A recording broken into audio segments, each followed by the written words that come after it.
घिउ सक्यो सक्यो अब फोन नघुमाइकन भएन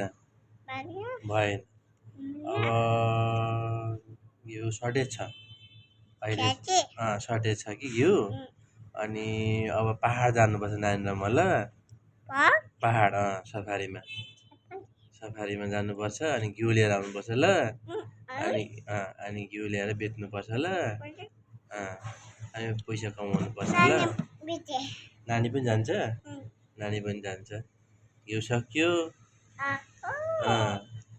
गाडीमा अलिक पछि आउँछ घिउ सर्टेज भयो सर्टेज जाडो छ नि त जाडोमा घिउ धेरै बिक्छ आसुसुसु छ